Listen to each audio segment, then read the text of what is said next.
Welcome to the Daily News Roundup for January 16th, 2025. Big day for news, huh? It really is. International politics, Hollywood tragedies, space race drama, and we'll even get to the happiest workers in the world. Sounds like we've got our work cut out for us. Let's dive right in with that Israel-Hamas ceasefire.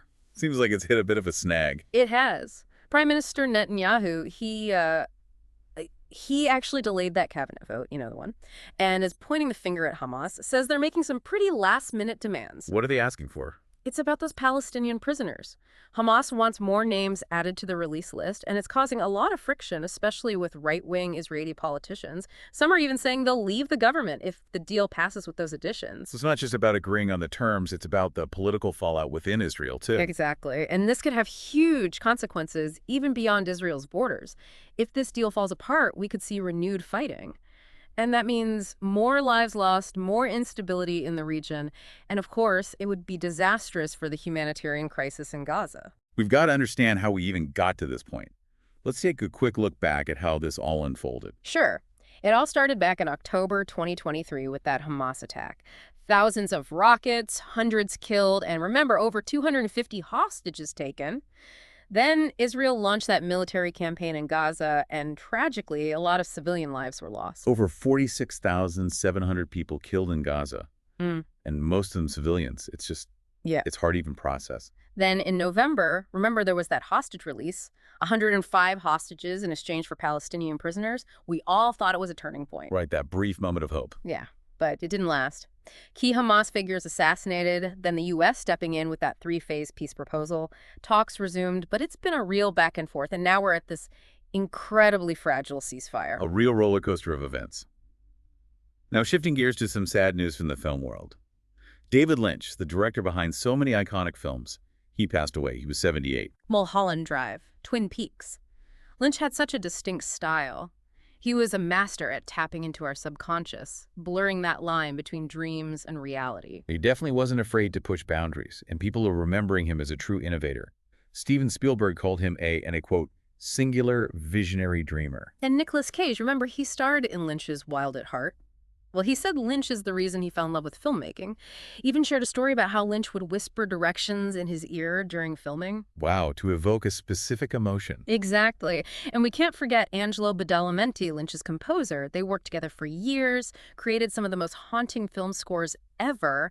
The music was just as important as the visuals in creating those unsettling atmospheres. Switching gears completely now, the UK just signed a 100-year pact with Ukraine. It's a huge show of support amidst that ongoing war with Russia. 100 years is a powerful statement. It really reinforces that commitment, especially with concerns about the new U.S. president, Trump potentially scaling back American aid. What exactly does this pact include? It's more than just money and military aid. It covers healthcare support and even military collaboration. And get this, during Prime Minister Starmer's visit to Kyiv for the signing, air raid sirens went off and they could hear explosions in the distance. Wow. Quite a dramatic backdrop for a century-long agreement. Definitely sends a message, doesn't it? Ukraine is not alone in this fight. Some good news from the West Coast now. Those strong winds that were fueling the LA wildfires, they've finally died down. It's a much-needed break for those firefighters. The Eaton and Palisades fires, they've burned 40,000 acres, 25 lives lost, but they're finally getting them contained. But even with the winds calming down, there's still that risk of flare-ups, right? And didn't they say the Santa Ana winds might be back early next week? They did, and those are notorious for fanning the flames. And this whole situation, it's scary how much climate change is playing a role. It is. There was that climameter study, analyzing weather data. They directly linked these wildfires to those rising temperatures and dry conditions we've been seeing. It's a stark reminder that climate change isn't some distant threat. It's affecting us right here, right now. Okay, from the fires of California to the icy landscapes of the Arctic, it seems Trump's fascination with buying Greenland is back in the news. It seems he can't let it go. He even reposted that poll on Truth Social, you know the one, about Greenlandic independence. Makes you wonder about his motivations. Is he really concerned about Greenland, or is it about the strategic and economic advantages? Well, Danish Prime Minister Frederiksen, she made it very clear. Greenland isn't for sale. It's up to the people of Greenland to decide their future. And there's talk of a referendum on independence. Could make things even more complicated. Definitely something to keep an eye on. Now, from the Arctic to outer space, Jeff Bezos just shook things up in the space race. His company, Blue Origin, successfully launched their new Glenn rocket. Seems like a direct challenge to Elon Musk's SpaceX. Bezos has his sights set on Project Kuiper. He wants to launch thousands of satellites to provide broadband internet. Direct competition for Musk's Starlink. It's turning into a real billionaire space battle. And this isn't just about bragging rights. We're talking lucrative government contracts, potentially making space exploration more accessible. Definitely. This new Glenn launch could be a game changer. Makes you wonder how Elon Musk is taking all of this. Knowing him, he's probably already planning his next move. And in the end, this competition might actually be a good thing. Innovation thrives on competition. Could be a big win for the future of space exploration. Now, for something a bit closer to home, President Biden, in his farewell address, warned about the danger of an oligarchy forming in the U.S. It was a sobering message. He actually compared it to Eisenhower's warning about the military-industrial complex, said that concentrating wealth and power in the hands of a few threatens the very foundation of American democracy. He also called out climate change denial, the spread of misinformation, and the power of what he called the tech-industrial complex. He's urging Americans to stay vigilant, to protect those democratic values, and hold those in power accountable. And speaking of powerful forces, let's talk about that TikTok ban. It seems like ByteDance, TikTok's parent company, is running out of time to find a U.S. buyer or risk being kicked off those app stores. But there might be a twist in this saga. It looks like Trump might step in to save the app. His new national security advisor hinted at a possible executive order to suspend the ban, which would totally bypass Congress. Didn't they say the TikTok CEO might even be at Trump's inauguration? He might. Is it a last-ditch effort to plead their case, or is there something else going on behind the scenes? Even if the ban does happen, there might be ways around it, like using VPNs. So much is at stake, politically, technologically, and financially. This situation definitely deserves a closer look. And we're back. Still so much to get to today. Let's turn our attention to Sudan, where the situation is continuing to spiral. General Abdel Fattah al-Burhan, he's the head of the Sudanese army, he's now facing sanctions from the U.S. These sanctions come after accusations of atrocities committed by the army. We're talking targeting schools and markets, even hospitals, and accusations of using food as a weapon of war, preventing aid from reaching those in desperate need. It's a truly horrific situation. And there are those accusations that the army carried out retaliatory attacks in Wad Madani. They retook the city from those paramilitary forces, right? They did. And it's important to remember, the U.S. had already sanctioned the leader of those rapid support forces, the group clashing with the army. So now we have sanctions in place against both sides.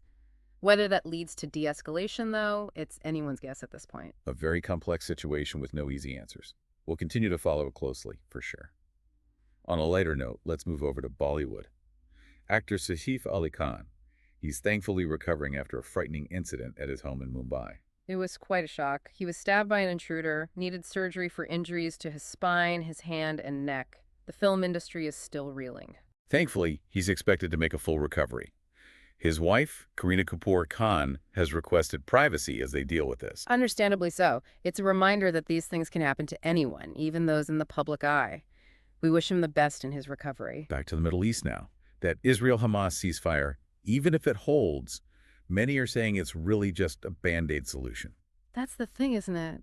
It might stop the immediate bloodshed, but the issues at the heart of this conflict, they've been festering for decades. So many hurdles to overcome, making sure the ceasefire actually holds, figuring out the release of the remaining hostages, and then there's the humanitarian crisis in Gaza. The scale of the devastation is just immense. Rebuilding lives and infrastructure after this will be a monumental task. And amidst all of that, there are personal stories that really bring the human cost of this conflict into sharp focus. There's a family in Nepal. They're just desperately waiting for news of their son. He's a student who was kidnapped by Hamas, taken to Gaza. Imagine that anguish, being thousands of miles away, waiting for your child, not knowing what's happening. They've been going through this for over a year, 15 months of just agonizing uncertainty. It really puts things in perspective. Let's switch gears now and talk about a topic that continues to divide opinion here in the U.S. Trump's immigration plans. He's made it clear he wants to deport millions of undocumented immigrants. And in places like Chicago, that's causing a lot of fear. Many in Chicago are really bracing themselves. They see it as an imminent threat. Some churches have even canceled Spanish language services because they fear those gatherings could be targeted. But it's important to remember, not all Latino communities feel the same way. Down in the Rio Grande Valley, Texas, there's actually a lot of support for Trump's hardline approach. Right. They say they've seen the effects of what they call uncontrolled immigration firsthand. They believe that Trump's way, that's what's needed to restore order and protect their communities. It just shows how complex this issue is and how divided even the Latino community is on this. And with Trump back in the White House, it's a debate that's not going away anytime soon. On a lighter note, let's talk about the music scene in India. It's been exploding with international stars lately. Everyone from Coldplay to Ed Sheeran, they're all heading to India. And it's creating a lot of excitement both for those international artists and for the local Indian music scene. What's driving this trend? Well, India has a massive population and a growing middle class with more disposable income. It's a market these musicians can't ignore. And for Indian artists, this is a chance to collaborate with international stars, to be exposed to new musical styles, and even gain global recognition. It seems like there's a real potential for cultural exchange, Yeah, and man. for Indian music to reach a wider audience. But are there any concerns about this? Of course. Some worry that local artists will be overshadowed or that this focus on international superstars will divert attention from smaller, independent artists in India. It's a development that deserves close attention. Let's journey now to a place where you might not expect to find a thriving hockey scene. Kenya. The Kenya Ice Lions, they're the country's first and only ice hockey team, and their story is remarkable. They've faced so many obstacles, limited ice time, expensive equipment, and trying to popularize a sport that's completely foreign in East Africa, that's no small feat. But they didn't let any of that stop them.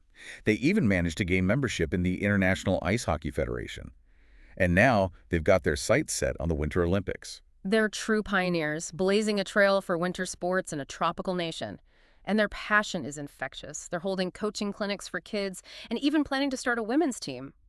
Their story is an inspiration, showing that with enough heart and determination, anything is possible. Now let's head over to Denmark.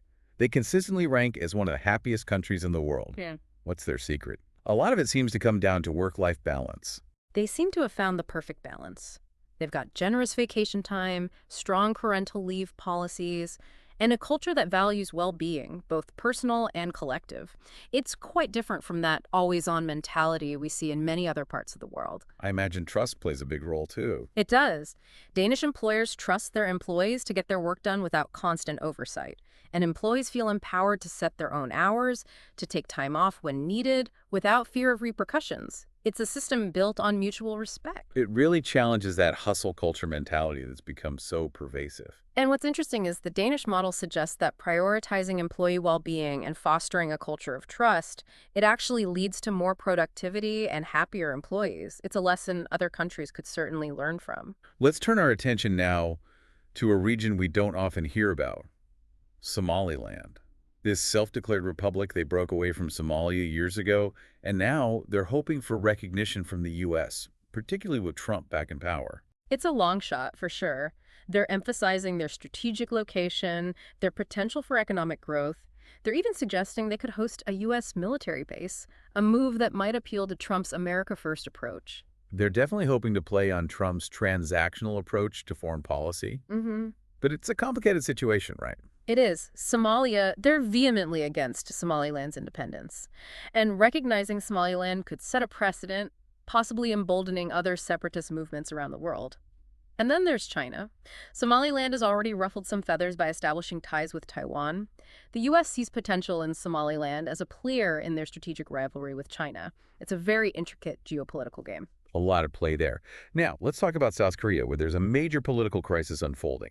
Suspended President Yoon Suk Yeol, he's been arrested on charges of insurrection. It's a dramatic turn of events. His decision to declare martial law backfired spectacularly, led to his impeachment, and now his arrest. It really highlights the fragility of South Korean democracy. And public opinion is deeply divided on this. Absolutely. Yoon supporters see this as a politically motivated attack, while his detractors believe his arrest is crucial to uphold the rule of law and protect their democracy. The stakes are very high. This trial, it could reshape South Korea's political landscape. Switching back to the Israel-Hamas conflict, there's been a disturbing development that really underscores the human cost of this war.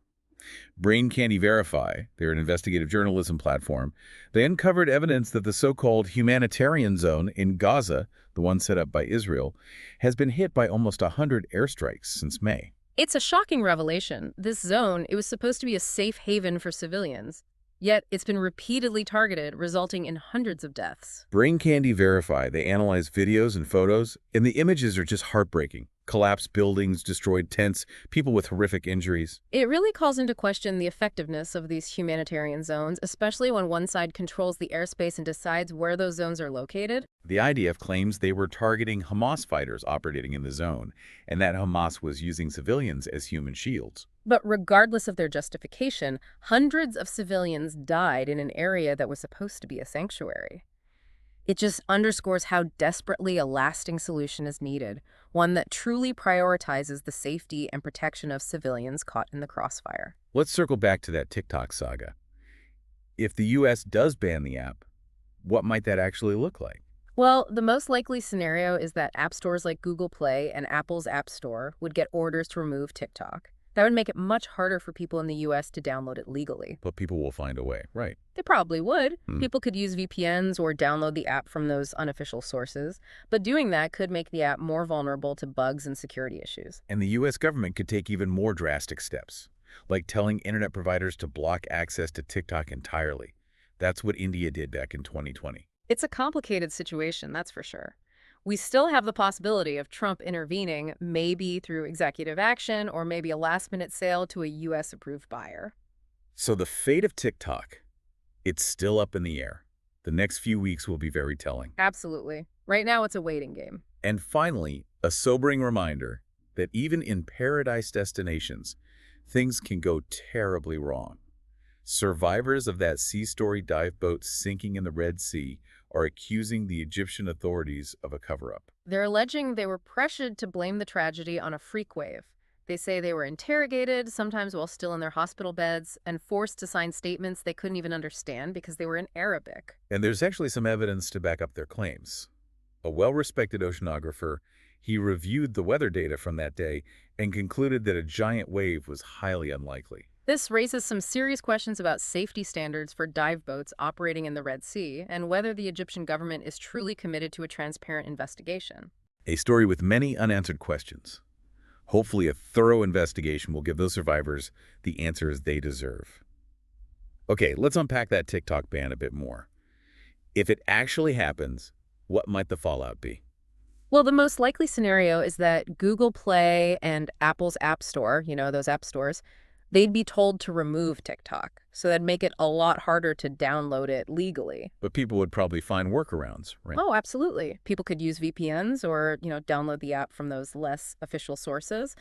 But the problem is the app wouldn't get updates, so it'd probably get buggy and maybe even vulnerable to security risks. The government could take things even further, though, right? Like tell internet providers to block TikTok entirely. Didn't India do that a few years back? Yeah, back in 2020. And the U.S. could potentially do the same. That would make accessing the app much harder, even with those VPNs. But then there's the Trump factor. He said he's against the ban, right? So his administration might try to work around it somehow. They could, maybe through some kind of executive action, or perhaps they lean on the Justice Department to not enforce the ban. There's also that possibility of a last-minute sale, right, to a buyer that the U.S. approves of. Yeah, exactly. That seems to be what a lot of folks are hoping for. So it's all still up in the air. Guess we'll have to wait and see how it all plays out. It is. The next few weeks are going to be crucial for TikTok. Well, that about wraps up our daily news roundup for January 16th, 2025. We covered a lot today. Ceasefires, political dramas, inspiring stories, and the ever-changing world of tech. It really does feel like a world of contrasts out there. Thanks for joining us on this whirlwind tour of today's news. We'll be back tomorrow with more headlines and in-depth analysis. Until then, stay informed and stay curious.